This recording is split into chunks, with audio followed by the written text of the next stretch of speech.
On the night of February 9, 2004, at approximately 7:27 p.m., police received a report of a single-car accident on Route 112 in Haverhill, New Hampshire. The vehicle, a black Saturn sedan registered to 21-year-old nursing student Sarah Donnelly, was found nose-first in a snowbank. Inside, the airbags had deployed. A box of red wine lay spilled across the seat, and several unopened bottles of liquor were left behind. When officers arrived at 7:46 p.m., Sarah was nowhere to be found. No footprints leading away, no phone calls, no bank or credit card activity ever again. Her sudden disappearance shook her family and left the mountain community in fear, candles burning in vigil as weeks turned into months, and months into years. Then, a decade later, a search party with cadaver dogs uncovered a torn piece of denim and a rusted tin can near a frozen creek, reigniting questions once thought buried. What happened to Sarah Donnelly on Route 112 that night? And who was out there in the dark? Before we begin, subscribe and hit the notification bell, because some cold cases may be closer to the truth than anyone dares to imagine. On a bitter, wind-lashed winter evening in a small mountain town in New Hampshire, 2004, the world seemed locked in a silent standoff with the cold.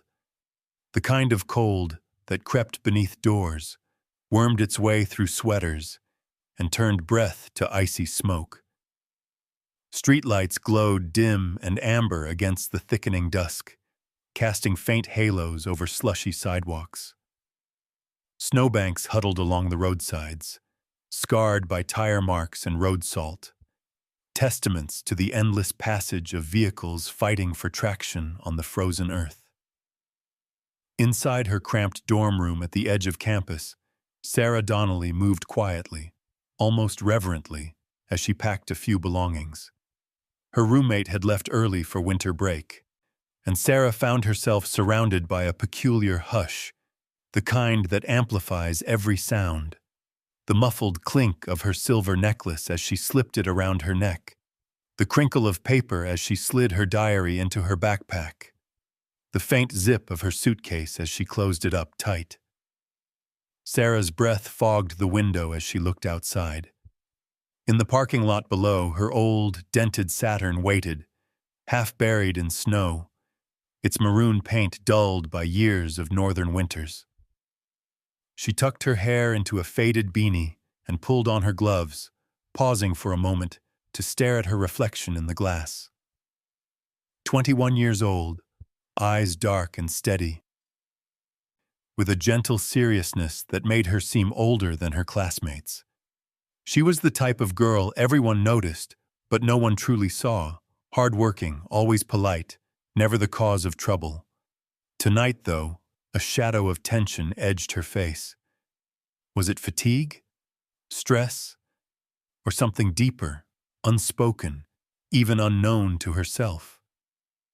She pressed her hand to the window for one last moment, feeling the cold bite her palm, and then turned away. Downstairs, the dorm was almost deserted. The holiday rush had emptied most rooms, leaving only echoes and the hollow hum of distant radiators. Sarah's footsteps echoed as she made her way to the exit, clutching her coat tighter. She passed the dorm mother, Mrs. Kinney, who offered a tired, distracted smile. "Drive safe, honey," Mrs. Kinney called as Sarah slipped out into the night. Sarah nodded, but her face remained unreadable. Her boots crunched on the icy path as she crossed to her car, unlocking it with numb fingers. She tossed her bag and suitcase onto the passenger seat, where a cardboard box sat, the top flaps sagging open. Inside, a bottle of cheap red wine, some cans of beer, and a few other items jostled with every movement. As Sarah started the engine, the car shuddered and groaned, headlights blinking awake. She paused again, looking at the items on the seat beside her. a strange collection for a quiet girl who rarely drank. With a long exhale, she put the car in gear and edged out of the lot, tires spinning for a moment before gripping the road. The campus fell away behind her, swallowed by darkness and snow. Ahead, the highway unfurled into the mountains, empty and silent, save for the occasional distant rumble of an 18-wheeler carving through the night. The miles slid by in a blur of pine trees and telephone poles. Sarah turned up the radio, crackly, wavering, unable to hold a signal, and let her mind drift. She thought about her parents, probably settling in for the night at home. Her mother, a librarian, always worrying about overdue books and overdue daughters. Her father, rough-handed and stoic, still out late with the road crew, patching potholes or spreading salt on treacherous turns. Her two older brothers, overprotective and stubborn, probably out somewhere in town, pretending not to keep tabs on her. The sky outside deepened from navy to inky black, and the temperature gauge on the dashboard seemed to drop with every passing minute. Her gloved fingers tightened on the wheel. There was a strange comfort in the monotony of driving, the rhythmic hum of the tires, the hypnotic sweep of the wipers. As she rounded a bend, a patch of ice sent the Saturn skidding. Sarah's heart kicked into her throat as she fought the wheel, regaining control just in time. The box on the seat lurched, and the bottle of red wine tumbled, popping its cap and splashing across the seat and floor. The scent filled the car, sharp, sweet, cloying. She cursed softly, pulling over to mop up what she could with an old sweatshirt, the dark stain spreading like a shadow. She sat there for a moment, listening to the distant hiss of wind, the purr of the engine. For reasons she couldn't name, Sarah felt a strange sense of unease, as if she'd crossed some invisible line and couldn't turn back. At last, she pulled back onto the road, her headlights slicing through a swirl of snowflakes. Farther and farther she drove, deeper into the mountains, where houses grew few and far between. Every so often, she passed a mailbox half buried in drifts, or a porch light glowing weakly in the distance. But mostly, there was nothing, just the road, the woods, and the night. Somewhere out there, the future waited. The unknown, patient and silent. Hours later, that battered Saturn would be found abandoned by the roadside, steam curling from its hood, the stain of red wine still fresh on the seat. Sarah Donnelly would be gone, vanished into the winter darkness without a trace, and the question would haunt everyone who knew her, and even those who didn't. How does an ordinary young woman simply disappear into the night? Sarah Donnelly was the kind of person whose presence lingered in a room long after she left. She moved through life with quiet determination, a gentle smile, and eyes that seemed to carry the weight of both her dreams and her anxieties. She'd grown up in a modest house at the edge of the woods, where winter always arrived early and lingered late, blanketing the world in silence and shadow. Her mother, Ellen, spent her evenings among stacks of books at the town library, and her father, Tom, spent his days on the road crew, braving sleet and snow to keep the highways safe. Her brothers, Jack and Matt, always looked out for her, sometimes to the point of annoyance, but she never doubted their love. The silver necklace around Sarah's neck, engraved with a delicate S, had been a gift from her mother on her 16th birthday. She rarely took it off. Its cool touch on her skin grounded her during moments of doubt. The necklace became her talisman, a promise that no matter how far she drifted, she could always find her way back home. Alongside the necklace, she carried her battered diary, pages filled with sketches, fragments of poetry, to-do lists, and letters she'd never send. Writing was her secret way to process the world, to untangle the knots inside her mind when stress pressed too close. College life was both a blessing and a burden. By day, the campus buzzed with energy, coffee shops filled with chatter, the clatter of trays in the dining hall, laughter echoing across the green. But when night came and shadows spilled across the quads, the town changed. Storefronts darkened, and the roads stretched out into forests that seemed to have no end, where headlights vanished quickly and the silence pressed in. It was a place where you could disappear if you weren't careful, a thought that flickered across Sarah's mind more than once. She loved her classes, especially nursing, a calling she'd nurtured since childhood, but the pressures piled up relentlessly. The endless stream of exams, clinical hours, and late-night study sessions wore on her nerves. She worried about disappointing her professors, about letting her family down, about not living up to her own standards. The distance from her boyfriend, Eric, weighed on her too. He was hundreds of miles away, their relationship straining under the pressure of long nights and longer silences. Sometimes she'd stare at her phone, willing it to ring, her fingers hovering over his name but never pressing call. Despite the anxiety, Sarah was fiercely loyal to her family. She called her mom nearly every night, even if only to say she was tired or ask about the weather. Her brother's texts were always the same: "Be careful, don't drive at night, call us if you need anything." She rolled her eyes at their overprotectiveness, but she cherished it too. It reminded her that someone was always waiting for her, someone who cared. That winter, everything felt sharper, colder, more brittle. The pressure built quietly but relentlessly, like snow accumulating on a rooftop until it threatened to collapse. She found herself drifting through the days, exhaustion etched into her features, her smiles coming less easily. Friends noticed her growing distance, but Sarah brushed them off. "Just tired," she'd say, forcing a laugh. But beneath her calm exterior, something was shifting, a restlessness she couldn't name, a sense that life was closing in, choices narrowing, doors quietly locking behind her. The setting itself played a role in this unease. New Hampshire was beautiful but unforgiving.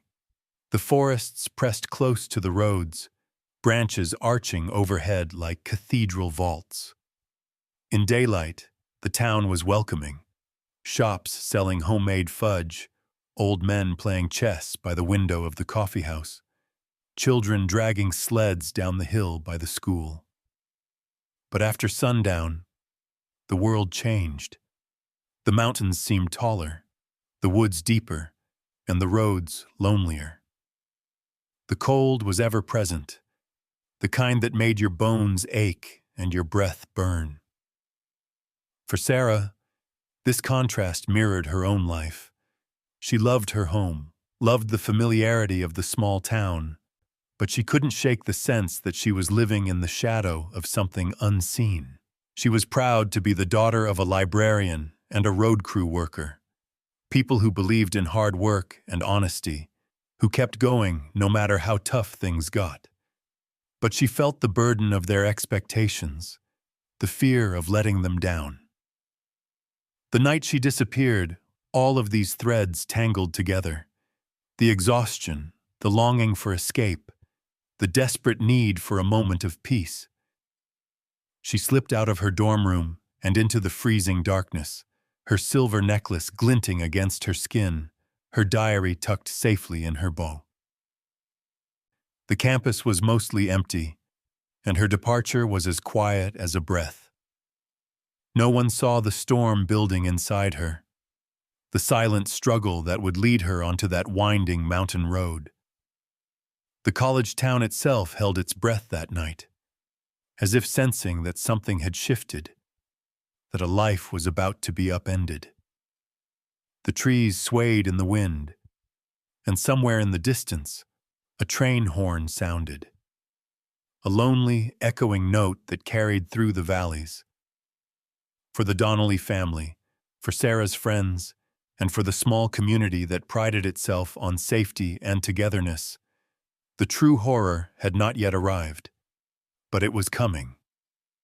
Creeping closer with every mile of lonely highway, every shadow on the snow.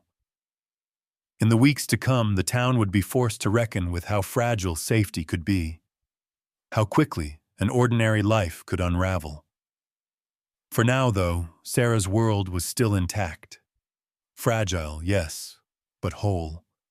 The silver necklace, the diary, the weight of family love and expectation, all of it was still there, a mosaic of hope and fear shining in the cold New Hampshire night. The morning of her disappearance unfolded with the quiet precision of a routine Sarah Donnelly had practiced many times before. Yet beneath the surface, everything was slightly askew. She awoke to the pale blue wash of sunlight leaking through her dorm window, the world outside muffled by a new layer of snow. She moved through her room as if underwater, methodical, unhurried, as if making each gesture matter. Her fingers brushed the spine of her diary, her thumb traced the curve of her silver S necklace. She packed a small bag with a few changes of clothes, her phone charger, and the essentials. Nothing to suggest she was running away, but just enough for a few days away from campus. Downstairs, the air in the lobby was tinged with the smell of burnt coffee and melting snow. The faint buzz of a vacuum cleaner echoed somewhere in the building. Sarah's heart thudded steadily as she stepped out into the brittle morning, steeling herself against the cold. She paused at an ATM and withdrew cash, the crisp bills disappearing into her worn wallet. She moved with purpose, buying a few bottles of liquor and other small, curious items at a convenience store. To the clerk, she was just another student stocking up before break, nothing unusual in her demeanor. Yet in her eyes was a distracted urgency, as though she was already elsewhere, her mind turning over plans she'd told no one about. That afternoon, Sarah composed an email to her professor, explaining she would be absent for a few days due to a family death. She chose her words carefully, her tone apologetic and somber, but there was no real death in the family. Only a mounting sense of pressure that she needed to escape, if only for a little while. A white lie to buy herself time and space. She sent the email, closed her laptop, and stood at her window, watching a plume of wind-driven snow swirl around her car in the lot. Just before dusk, she loaded her things into the Saturn, shut the door, and started the engine. The radio sputtered to life. The heater blasted cold air at first, then slowly warmed her hands. The dormitory lights flickered behind her as she turned onto the main road, her tires crunching over packed snow. She didn't look back. The journey north toward the mountains was both familiar and strange. The roads she'd driven countless times now looked foreign under the heavy sky. The world was hushed, bare trees pressed against the horizon, their black branches scrawled like ink against the white landscape. She passed through small towns where lights twinkled in windows. A dog barked at the edge of a yard. A snowplow rumbled by, showering the roadside with icy spray. At some point, the daylight vanished entirely, and the world became a tunnel of darkness broken only by the sweep of her headlights. Snow flurries danced in the beams, ghostly and hypnotic. Sarah's mind wandered, cycling through memories and regrets, half-formed worries and half-hearted hopes. She thought about her parents, her brothers, her mother's last voicemail, reminding her to drive safe. She remembered the fights with her boyfriend, the pressure of deadlines, the gnawing exhaustion that had become her constant companion. As the hours slipped by, Sarah grew tense, shoulders knotting with fatigue. Her hands gripped the steering wheel, her gaze fixed on the ribbon of road unwinding before her. She barely noticed the houses thinning out, the towns giving way to empty stretches of forest. The world felt larger here, emptier and colder, a landscape both beautiful and unforgiving. Sometime after nightfall, Sarah's Saturn approached a sharp curve on Route 112. The snow was falling heavier now, drifting across the road in swirling sheets. As she steered into the bend, her tires lost traction on an icy patch. For a split second, the car was weightless, sliding in slow motion toward the snowbank. She braked instinctively, but the Saturn spun, coming to a sudden, jarring stop with its nose buried in the snow. The engine sputtered, then stalled. The silence that followed was complete. Somewhere far off, a porch light glowed through the trees. Sarah sat very still, her heart pounding in her chest, her breath fogging the windshield. She reached for her phone, but found no signal. The world outside was all shadows and snow, the forest looming at the edge of the headlight's reach. On the seat beside her, the box of wine and liquor had tumbled, leaking a dark red stain that seeped into the fabric, a scarlet bloom against the pale upholstery. A local resident, out for an evening walk, would later recall seeing the car half buried by the roadside, its hazard lights flashing dimly through the swirling snow. It was just after 7:30 p.m. when he called in the report. A lone vehicle, an empty road, no sign of movement inside. By the time police arrived less than 20 minutes later, the car was still there, but Sarah was not. There were no fresh footprints in the snow leading away from the car, no sign of a struggle, only the faint, lingering warmth of the engine, the wine-soaked seat, and the eerie hush of the forest closing in. The officers searched the immediate area, calling her name into the trees, their voices swallowed by the night. The wind howled through the branches, carrying secrets that would never be fully revealed. Sarah Donnelly had vanished. One moment she was a young woman on the cusp of adulthood, burdened by ordinary worries and extraordinary dreams. The next, she was gone, leaving behind a handful of belongings, a car mired in snow, and a mystery that would haunt her family and community for years to come. How does a person simply disappear, leaving the world changed in the space of a heartbeat? For those who knew and loved Sarah, the nightmare was only beginning. The first phone call shattered the fragile peace of the Donnelly household. It was past midnight when the phone rang, slicing through the quiet in a way that set every nerve on edge. Ellen Donnelly answered with a mother's sixth sense of dread, her fingers trembling before she even brought the receiver to her ear. The words were simple, but their meaning carried the weight of a nightmare. Your daughter's car has been found abandoned on Route 112. She's not there. We're looking for her now. The world seemed to contract, every other sound falling away. Ellen's hands clenched the phone so tightly, her knuckles whitened. In the next room, Tom stirred at the commotion, heavy footsteps echoing down the hallway. By the time she managed to explain, he was already grabbing his coat, his face grim and set. Within minutes, both parents were on the road, the silence between them thick with unspoken fears. The night seemed endless as they sped north, headlights carving tunnels through walls of snow, the radio playing low but neither of them listening. Ellen kept replaying Sarah's last phone call, Her cheerful promises to come home soon, her tired laughter. She tried to remember what her daughter had worn, what she had sounded like, searching for meaning in the ordinary details. Tom gripped the wheel with both hands, his mind racing ahead to every possible scenario, each one more terrible than the last. Back at the Donnelly home, the news spread quickly among family and friends.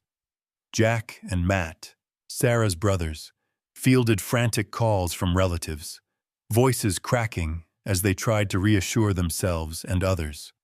Friends from college began sending worried messages, each one carrying the same underlying question. How could this have happened? By dawn, the story was already circulating through the small town. In the campus library, where Ellen had worked for years, co-workers whispered in hushed tones, passing news from ear to ear. Someone printed a stack of flyers with Sarah's picture, a candid shot of her laughing in the sun, her hair windblown, eyes bright, and within hours they were taped to every telephone pole, every storefront, every bulletin board in the grocery store, the post office, the coffee shop, the gas station. No corner of the town was spared from the haunting image of the missing girl. At the local church, the community gathered in quiet prayer. The flickering light of dozens of candles filled the nave, their reflections shimmering in stained glass and pooling on polished wood. Ellen sat in the front row, hands clasped tightly, knuckles bone white. She watched the flames dance, a fragile army holding back the darkness. Parishioners moved quietly from pew to pew, offering hugs, murmured condolences, hot cups of tea no one could bring themselves to drink. The Donnelly house became a headquarters of hope and despair. Friends arrived with casseroles, blankets, hot coffee, and desperate reassurance. Volunteers streamed in and out, some helping to make calls, others organizing search parties to comb the woods and back roads near Route 112. Jack and Matt refused to rest, retracing the path their sister might have taken, knocking on doors, speaking to anyone who might have seen or heard something. In every room the phone rang and rang, each call a potential lifeline, each moment a test of endurance.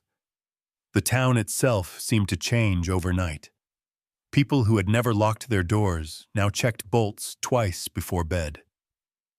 Conversations in the grocery line grew tense, voices lowered as if the very walls might be listening. Children were ushered inside at dusk, their parents watching the empty roads with new suspicion. Even the familiar woods that had once seemed peaceful now loomed, dark and impenetrable, hiding secrets in every shadow. Amid the chaos, a grim kind of unity took root. Old rivalries were set aside as neighbors rallied around the Donnellys. College students organized vigils on the quad, their faces lit by candlelight, tears carving pale streaks through the grime of sleepless nights. Sarah's professors spoke quietly of her dedication and kindness. Even the mail carrier paused at the Donnelly porch, offering a wordless handshake and a silent prayer. Yet for all the collective hope, fear gnawed at the community's edges. Everyone asked the same question. How could a young woman simply vanish on a stretch of road barely a mile from a cluster of homes? Rumors spiraled, talk of strangers passing through town, a string of thefts that winter, wild theories about what might have happened out there in the woods. Law enforcement worked through the night, interviewing anyone who might have seen something. Truckers, hikers, late-night dog walkers. But every answer only seemed to breed more questions. In the Donnelly living room, as darkness fell again, Ellen stood at the window and lit a single candle. Its light flickered against the glass, a tiny beacon in the night. She left it there, a silent promise. Sarah, we are waiting. We will not give up on you. Outside, the snow fell softly, erasing footprints, muffling the town in a blanket of white. But in every heart, the same thought echoed. The world was not as safe as it seemed, and somewhere out there, in the silent forest, the truth waited, cold and hidden, just beyond the reach of hope. As the sun crept over the mountains on the day after Sarah's disappearance, the investigation surged into motion. The New Hampshire State Police, along with local officers, converged on the spot where Sarah's Saturn sat abandoned, its front end still wedged in the snowbank, the driver's door closed but unlocked, the windows beginning to frost over. The little details took on a strange gravity. The spilled box of red wine, its stain vivid against the seat, the unopened bottles of liquor rattling under the dashboard, Sarah's backpack and a scattered handful of receipts. Her phone was nowhere to be found. There was no blood, no sign of struggle, but also no sign she had simply wandered away into the woods. The timeline of her final hours became the investigators' obsession. Piece by piece, they charted her movements. At 3:00 p.m., Sarah withdrew cash from the ATM near campus. A grainy security video caught her face, drawn and pale, as she stuffed bills into her wallet. By late afternoon, she'd visited a convenience store. Her purchases both ordinary and oddly troubling: wine, beer, snacks, a box of cold medicine. The clerk remembered her as quiet and polite, her eyes darting toward the clock as she hurried out into the cold. By 7:27 p.m., a resident called 911 to report a car off the road on Route 112. The voice on the tape was steady, concerned, reporting, "An accident. Looks like someone skidded in the snow." No mention of seeing anyone at the scene. The police arrived 19 minutes later. The Saturn was still idling when they got there, exhaust curling into the frozen air. But Sarah was gone, vanished into the night, leaving only traces behind. The questions multiplied as investigators combed through the car and the area. If Sarah had left on foot, why had she taken nothing with her? The temperature had dropped below freezing. No coat or gloves were missing. The woods near the crash site were thick and disorienting, even in daylight. Search dogs swept the area, their handlers calling her name again and again, but no footprints led away from the car. It was as if she had been lifted right out of her own life. The strange circumstances and the evidence found stirred suspicion among officers. The wine spilled on the seat, the liquor left unopened, suggested a plan for a solitary escape or perhaps something more desperate. Had Sarah been drinking and driven off the road in a haze? Or had someone else been with her, someone who made sure she would never be found? Attention quickly turned to those closest to Sarah. Her long-distance boyfriend, Eric, was the first to come under scrutiny. Their relationship had been under strain for months. Emails and text messages showed growing tension. Long silences followed by bursts of confusion and regret. He was hundreds of miles away on the night of her disappearance, but the police grilled him for hours by phone and in person. Had he driven north, angry after a fight, meeting Sarah somewhere along her lonely route? Or did he know something he wasn't sharing, holding back some small but vital truth? Another name surfaced, a local man who claimed to have seen a lone figure walking away from the crash site that night. He described a young woman, head down, hair spilling out from beneath a beanie, trudging through the snow on the roadside. He said she didn't look back when he passed her in his truck. But there was no physical evidence to support this. No tracks, no security footage. Nothing but his uncertain memory and the swirl of rumor that quickly built around it. The investigation pressed into the following days. the cold deepening, the urgency mounting.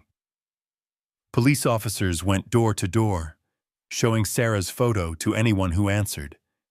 Some claimed to have seen headlights in the woods, or a pair of figures standing by the road, or the shadowy outline of a vehicle pulling away fast. But every lead faded into dead ends. The town's sense of safety, already shaken, now frayed at the edges, suspicion settling over neighbors like a second layer of frost. The Donnelly family lived suspended between hope and dread, the house always full, the phone always ringing. Reporters began to show up, their vans crowding the curb, cameras trained on the porch. Headlines splashed Sarah's name across the morning news, casting wild speculation and old wounds into the light. Ellen Donnelly found herself answering questions she didn't want to face. About her daughter's state of mind, about Eric, about the pressures of school. She clung to the details she knew. Sarah was responsible. Sarah was loved. Sarah would never just walk away. But as each day passed without a break in the case, the sense of something dark and irreversible grew. Suspects were questioned, alibis checked, evidence re-examined. The police combed through Sarah's emails and social media, searching for clues. Every hint of conflict or misunderstanding became a possible motive. Every friend or acquaintance a potential suspect. Yet nothing solid emerged. The facts simply refused to fit together. The red wine stain, the empty car, the missing girl. Each piece told a story, but none of them explained the truth. And so the case stalled, suspended in a fog of uncertainty and fear. For the Donnellys, for the community, and for everyone who had ever known a moment's doubt or worry for a loved one, the story was far from over. The nightmare lingered, unresolved. As winter deepened and the cold crept on. As the winter deepened, the investigation into Sarah Donnelly's disappearance shifted from urgency to grim endurance. In the early days, every phone call brought a rush of hope, maybe a new witness, a stray piece of evidence, the sound of Sarah's voice. But as days slipped into weeks, the steady stream of tips slowed to a trickle. Search parties dwindled, and the headlines faded. Fresh snow covered the tire tracks and searchers' footprints, sealing away what little the earth had revealed. The Donnelly family's world shrank to the boundaries of their home and the orbit of memory. Sarah's room remained untouched, a silent sanctuary that neither Ellen nor Tom could bear to enter for long. Her diary, left open on the desk, seemed to hum with unfinished sentences and secrets. The silver S necklace she'd worn every day was missing, gone with her into whatever darkness had claimed her. Every evening, Ellen lit a candle in the front window, a tiny flame against the vastness of winter nights. She found herself watching its reflection, hoping the light would call Sarah home or at least keep her memory alive, visible to anyone who might pass. Sarah's brothers, Jack and Matt, tried to go on with their lives. They went to work, saw friends, kept up with daily routines. But beneath every conversation, every effort at normalcy, ran a current of unresolved pain. They took turns driving the old routes, checking the place where Sarah's car had been found, scanning the roadside and the tree line as if something, a scrap of fabric, a glint of jewelry, a sign, might finally break the silence. Tom Donnelly worked longer hours with the road crew, finding comfort in the endless tasks of winter maintenance. He drove past the crash site more times than he could count, each visit a private ritual, his hands tightening on the wheel as he slowed to a crawl. Sometimes, he'd park just beyond the bend where Sarah's Saturn had come to rest and sit for a while, watching the clouds of his breath drift in the cold air. The only sound was the wind hissing through the pines, and sometimes the far-off whistle of a freight train. There were no answers in that quiet, but there was a strange kind of peace, a momentary surrender to the truth that some mysteries are meant to linger. In town, life seemed to return to normal. The flyers came down, replaced by new notices, yard sales, lost pets, bake sales for the booster club. The coffee shop grew noisy again with students and regulars, the library filled with the soft murmur of turning pages. Yet for those who had joined the searches, who had prayed in the church, the shadow of Sarah's absence persisted. Sometimes at night, a passerby might glimpse the single candle burning in the Donnellys' front window and feel a chill that wasn't just from the weather. Over time, the police file grew thick with reports and interviews, but thin on answers. The investigation moved from the desk of one officer to another as months turned to years. Detectives came and went, each hoping to find what the last had missed, each leaving with more questions than they brought. The case was still open, but now it sat on the back shelf, gathering dust and sadness, a cold case in every sense. For Ellen, the waiting became its own form of survival. She marked the passage of time with rituals, lighting the candle, reading Sarah's favorite book, writing letters she'd never send. She kept her daughter's room exactly as Sarah had left it, the comforter neatly folded, textbooks stacked by the bed, photos pinned to the bulletin board. Sometimes she'd sit in the doorway, listening for a sound, a voice, a footstep on the stairs. She believed, needed to believe, that Sarah was out there somewhere, that the story wasn't over.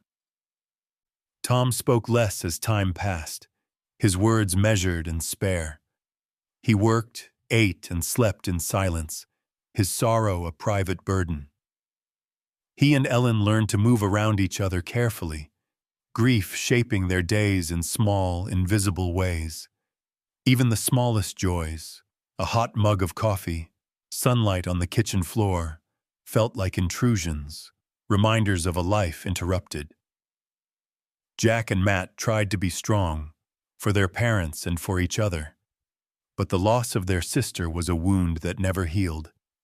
They learned to hide their pain, to shoulder responsibility and anger, and the ache of hope that flared up every time the phone rang, unexpectedly.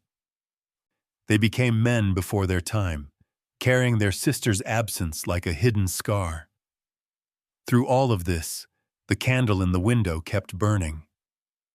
Sometimes neighbors would stop and ask after Sarah, offering comfort that never sounded quite right. Sometimes strangers sent letters, sharing stories of their own losses, binding the Donnellys to a community of the grieving, spread far and wide. In the end, the only certainty was uncertainty. The truth of what happened to Sarah remained locked away, somewhere between the frozen woods and the empty road, between memory and forgetting. The world moved on, as it always does. But in the Donnelly house, and in the hearts of those who had known and loved Sarah, a single, fragile flame refused to be extinguished. A decade passed. Seasons changed, winters bled into springs, and new generations moved into the town, often unaware of the old sadness that haunted the woods and roads. Time's slow current eroded memories for most, but for the Donnelly family, nothing ever truly faded. The missing persons poster had yellowed, tucked behind a cabinet in the local sheriff's office. The old Saturn, after years in impound, was quietly scrapped. The media stopped calling. Yet inside the Donnelly home, the candle was still lit in the window every night, unwavering through storms and darkness. For Ellen, the rituals never changed. On the anniversary of Sarah's disappearance, She made the same casserole Sarah had loved as a child. She read and reread her daughter's diary, now soft-edged with years of turning pages, the ink slightly smudged where tears had fallen. Jack and Matt had built lives of their own, jobs, families, children who only knew their Aunt Sarah from faded photographs and quiet stories. But the ache of not knowing lingered, soft and persistent, like a bruise. Then, on an ordinary November morning, everything shifted. That fall, the search had begun as so many others did. Volunteers, hunters, and cadaver dogs gathering at the edge of the frozen forest, armed with orange vests, sticks, and old photographs. The woods beyond Route 112 had become a place of legend, both feared and respected. And each new group who entered hoped for closure, but braced for emptiness. This particular search, organized by a local retired officer and a group of dog handlers, seemed no different at first. They combed through the underbrush, calling Sarah's name even though they knew no answer would come. As the team spread out, one of the dogs, a young German shepherd, eager and sharp-nosed, suddenly froze, hackles raised, near the edge of a shallow creek. Its handler called for backup, voice quivering with urgency. The rest of the team converged, digging through the frosted leaves and tangled roots. Within minutes, they uncovered something wedged beneath an old, fallen log. A tattered piece of denim, faded nearly gray, and beside it, a rusted tin can, its label long since worn away. The denim scrap was pocket-sized, the seam and fabric style matching those of jeans sold a decade earlier, jeans that Sarah had been known to wear. The tin can was more than just old litter. On its bottom was a faint, barely legible barcode.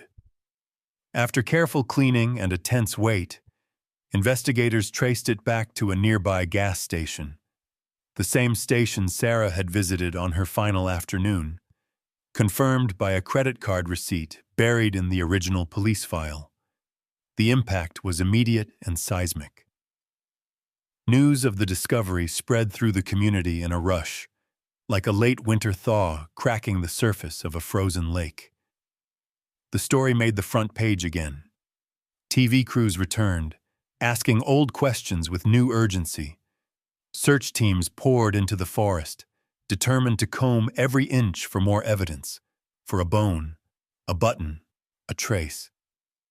The case file was dusted off and reopened, detectives pulling double shifts, eager to finish what had been started so long ago. For the Donnelly family, hope warred with fear.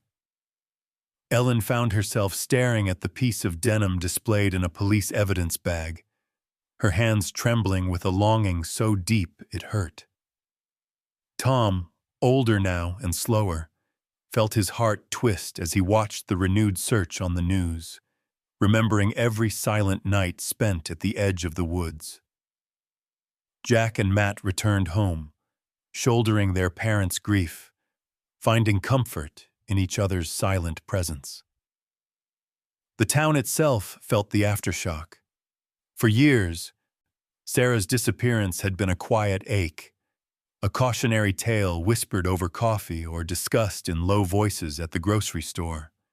Now it was a living thing again, an open wound, raw and exposed. In classrooms and workplaces, people swapped theories. Old friends who had drifted apart came together to support the Donnellys, holding impromptu vigils in the church, lighting candles that flickered alongside Ellen's nightly flame. Every search in the woods seemed both promise and threat. What would they find? Closure or a new chapter of pain? With every newspaper article and TV report, the Donnellys were forced to relive the worst moments of their lives. But for the first time in years, the sense of inertia was broken. The case was no longer just an absence, a void, but a puzzle with new pieces, pieces that might, just possibly, reveal the truth about what happened on that cold night so many years ago. The forest, too, seemed to lean closer, as if holding its breath. The wind in the pines whispered of secrets kept too long. For the Donnellys, for the town, and for anyone who remembered the sight of that battered Saturn on the roadside, the story was alive again, a haunting that refused to fade. And though the answers were still buried deep, the first cracks had appeared, letting in just enough light to make everyone believe that finally something might change. With the discovery of the denim scrap and the old tin can, the cold case file exploded back into life, jolting everyone touched by Sarah Donnelly's story out of uneasy resignation. Investigators, some fresh to the force and others gray-haired from years of old wounds, pored over the original evidence with renewed intensity. Forensic experts tested the fabric and metal for traces of DNA or blood, using technology unavailable a decade earlier. Every thread was cataloged, every scrap of information reconsidered, as if the answers had been hiding in plain sight all along. The police re-interviewed the witnesses from that night, now 10 years older but still haunted by uncertainty. Some details had faded, others sharpened into obsessions. The resident who'd called in the crash swore the hazard lights had been blinking when he passed, that he'd heard the faint echo of a car door shutting, or maybe it was just the wind. The man who claimed to have seen a lone figure walking away from the site was questioned again, asked to retrace his route in the new winter light, his memory flickering between fact and wishful reconstruction. The Donnelly family felt their world contract around the reopened case. Old habits returned with new urgency. Jack and Matt, now adults with families of their own, moved through their routines with a restless energy, watching the news, waiting for calls from detectives, driving familiar routes as if their sister might still appear out of the snow. Tom seemed to age overnight, the burden of hope and dread written in the lines of his face. Ellen cleaned Sarah's room more often now, unable to bear the thought of dust settling on her daughter's untouched things, while strangers combed the woods for answers. In the town, fear simmered just below the surface. For years, people had told themselves that Sarah's disappearance was a tragic fluke, a product of bad luck and bad weather. Now, with the suggestion that something darker had always lingered at the edge of the story, suspicion bloomed anew. Old rumors flared to life. Parents eyed their teenage children with a fresh unease, warning them not to take the back roads, not to trust unfamiliar faces, not to disappear into the woods, rules spoken in hushed voices as if breaking them might wake some sleeping danger. Detectives followed every lead with a mix of desperation and determination. They dug into Sarah's past, revisiting her relationships, combing through her emails and old social media accounts for overlooked clues. The old boyfriend, Eric, now married and living hundreds of miles away, was called in for another round of questioning. He sat in a cramped office beneath fluorescent lights, his hands clasped tightly, voice thin with the anxiety of reliving old heartbreak and guilt. Police pressed him about arguments, about any late-night calls, about jealousies and secrets that might have mattered more than he'd realized at the time. Still, nothing concrete surfaced. Then, a new witness emerged, someone who, after seeing the renewed media coverage, remembered a detail long buried by the years. That night, he'd been driving home from work, his truck crawling down Route 112 in the swirling snow, headlights barely piercing the darkness. As he approached the crash site, he recalled seeing a dark pickup truck idling just ahead, engine running, taillights glowing through the storm.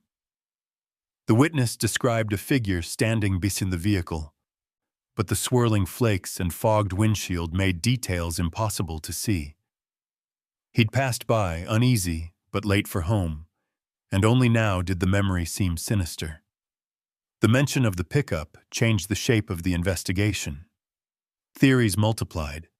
If not Eric, then who was driving that truck? Why had they been waiting near the scene of Sarah's crash, engine running in the snow? Detectives scoured records for trucks registered in the area, checked security camera footage from nearby stores and gas stations. But after a decade, time had wiped away most of the evidence. The truck remained a shadow in the storm, a specter that might mean everything or nothing at all. For the Donnellys, the uncertainty became sharper, more immediate, like an old wound reopened. The idea that the real culprit might have been living among them all along, moving through the same grocery aisles, attending the same church services, smiling and waving on Main Street. It was almost too much to bear. The community's trust, once its greatest comfort, now felt like a fragile shield that could be pierced at any moment. As winter pressed in once more, the nights grew long and silent. Ellen lit the candle every evening, its flame mirrored by dozens of others as the town joined in a vigil that felt both old and new. No one spoke about the case in the open, but in the quiet hours, everyone wondered, was the answer close at hand, waiting to be uncovered, or was the truth destined to remain just beyond reach, as elusive and cold as the wind that swept through the pines on the night Sarah vanished? The investigation pressed forward, but for all the movement, nothing felt resolved. Instead, the town lived in a state of suspense, caught between hope and fear, longing for answers and dreading what those answers might bring. Somewhere the truth waited, unfinished, incomplete, its shadow stretching across the snowy woods and silent roads, refusing to let go. Long after the search parties had faded and the investigation receded into the background of local memory, Sarah Donnelly's story lingered in the minds of all who had heard it. It was more than a tragedy. It was a riddle that haunted the snowy woods of New Hampshire and left a deep scar on the people who called those mountains home. But as the years turned, it became clear that the mystery surrounding Sarah was not unique, nor was it merely a product of imagination or fear. Instead, her story echoed an even older and more persistent American mystery, one that still haunted the real world.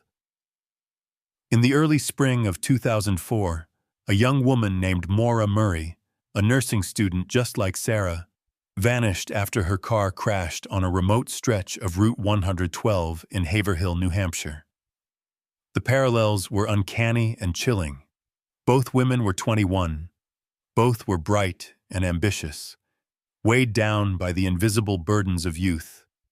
Both vanished into the winter darkness, leaving little behind but a silent car and 1,000 questions.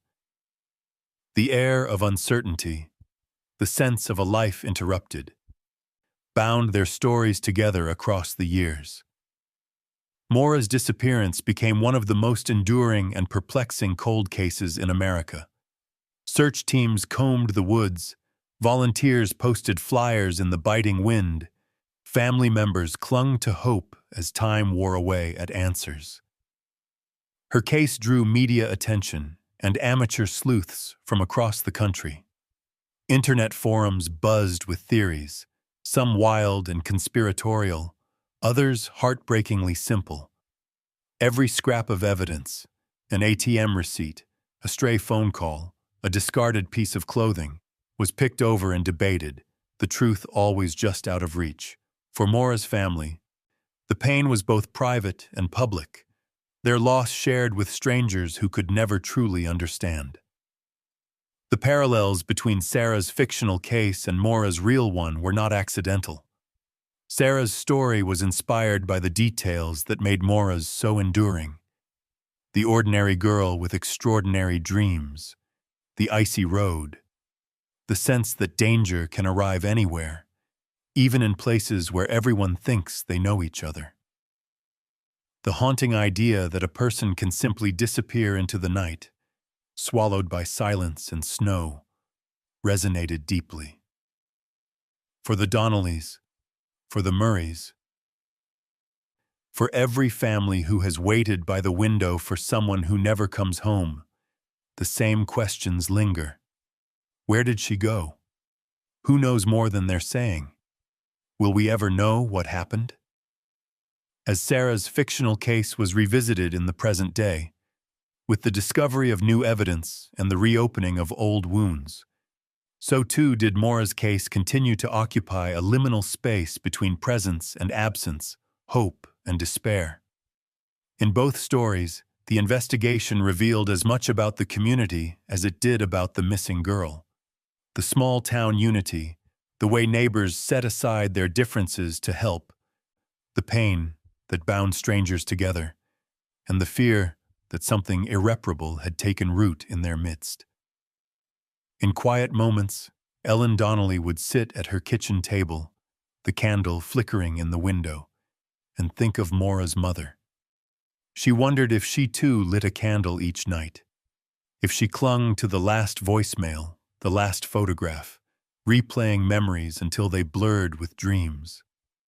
She imagined the network of invisible threads connecting mothers, fathers, sisters, and brothers across the country, all bound by the same wound, waiting, hoping, fearing.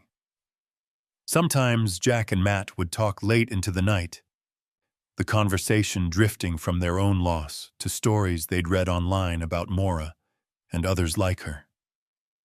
They found comfort in knowing they weren't alone in their grief, even as the knowledge brought little peace.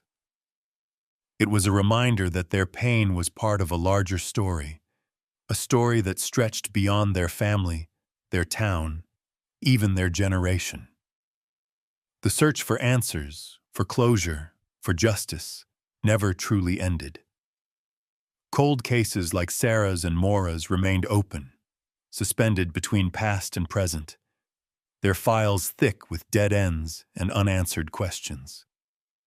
Over the years, detectives and volunteers continued to comb the woods, following every new lead, every rumor of a sighting, every anonymous tip that promised, just maybe, to bring a lost daughter home. The hope was always there, fragile, flickering, but impossible to extinguish. In the end, the story of Sarah Donnelly, like that of Maura Murray, became something more than a crime or a tragedy. It was a warning, a lesson, and a prayer.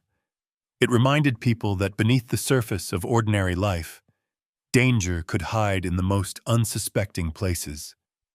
It urged families to hold each other close, to check in, to trust their instincts, to never take a single moment for granted.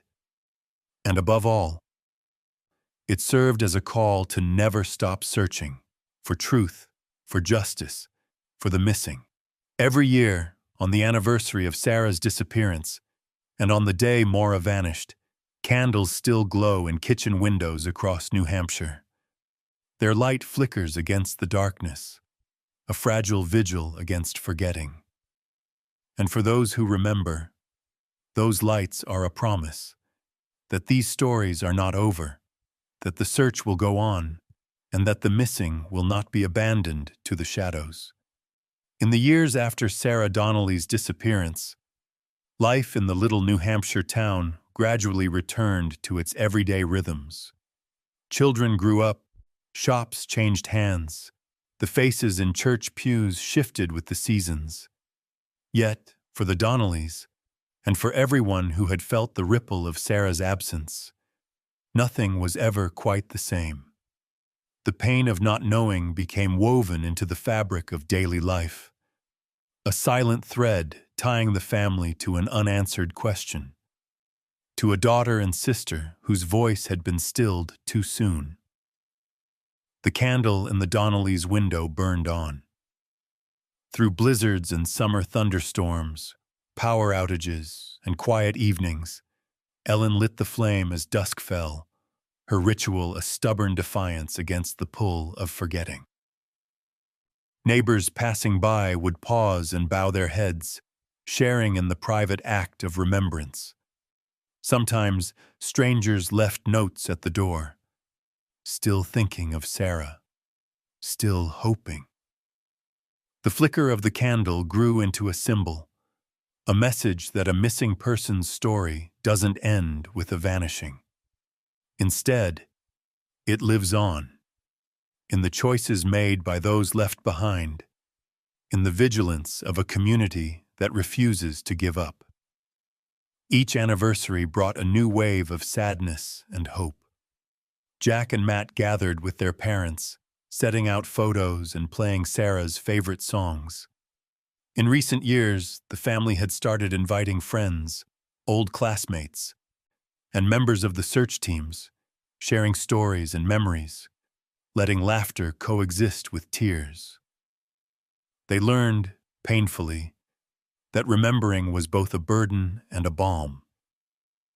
The ache of absence was always there, but so too was the comfort of being together, of carrying Sarah's memory forward in the simplest acts of daily kindness. In these gatherings, stories about Sarah multiplied. Some told of her quiet courage, a time she'd stood up for a classmate, the hours she'd spent volunteering at the local nursing home, the way she'd written thoughtful letters when friends needed them most. Others remembered her sense of humor, her stubbornness, the way she could light up a room simply by entering. These fragments built a mosaic, each piece catching the light in a different way, none able to capture the whole of her, but together forming a portrait more lasting than any photograph. As the Donnelly family endured, they found purpose in action. Ellen joined a support group for families of the missing, lending her voice and her story to others struggling under the same weight of uncertainty. Tom helped organize annual search efforts, quietly walking the old trails with new volunteers, hoping that someday a clue would emerge. Jack and Matt spoke at local schools and community centers, sharing Sarah's story as a warning and a lesson, emphasizing the importance of vigilance, trust, and speaking up when something feels wrong. Their message was simple, but vital. Stay cautious. Trust your instincts. Avoid traveling alone at night, especially in unfamiliar places. Keep your loved ones informed. Check in often, and never hesitate to call authorities at the first sign of danger. More than anything, they encouraged their audience to look out for one another, to stand together against the loneliness and violence that sometimes hides in the quietest corners of ordinary life. The story of Sarah Donnelly, fictional though it was, became a vessel for remembrance, not only for Sarah, but for all those who had vanished and whose families still waited.